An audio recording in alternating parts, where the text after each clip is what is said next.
Ini demo untuk Polygon pula.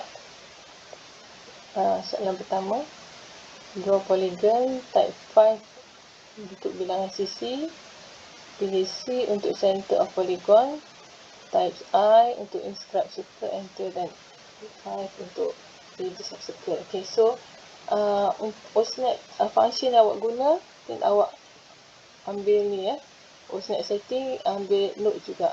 Okay, because bila ada point-point ni, yang guna adalah note.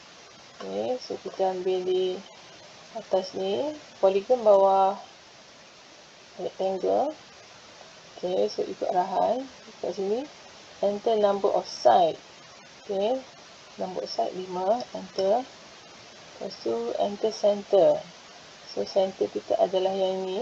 Okay, lepas tu type I untuk inscribe, atau boleh klik yang I ni. Okay, lepas tu type 5 untuk radius of circle. Okay, so kita ada radius 5, enter.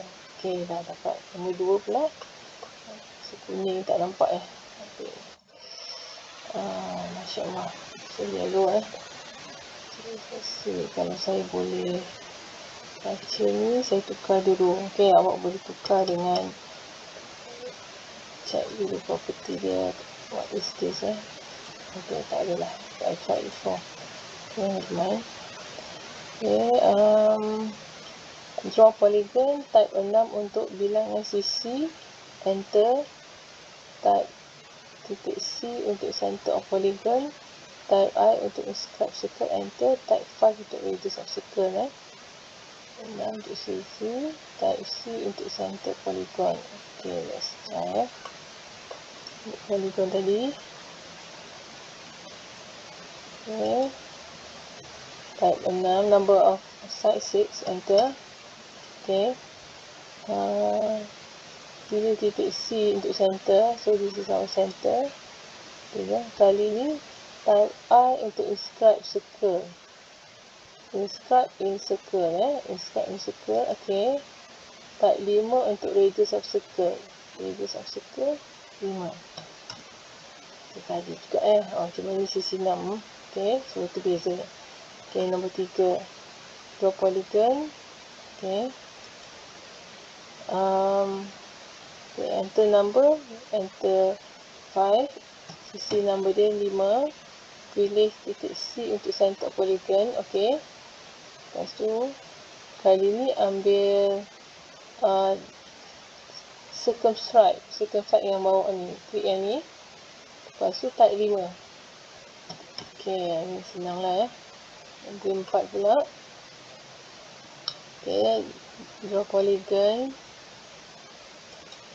Okay, type 5, number size 5, enter. Kali ni type E, edge, ambil edge pula. Okay, pilih titik A untuk endpoint. Okay, untuk endpoint. Okay, specify second endpoint, pilih titik B untuk second point. Okay, inilah. Nombor 5 pula, polygon. Okay, type 6 untuk bilangan sisi, 6.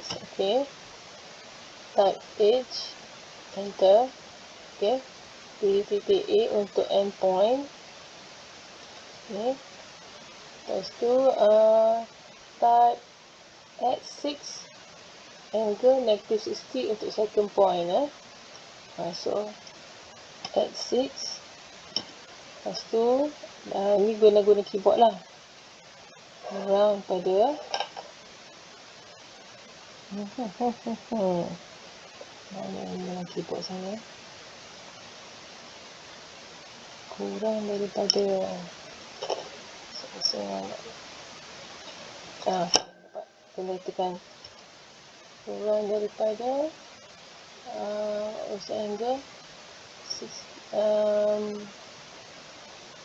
negative 60 negative 60, enter. Okay, so tu dia.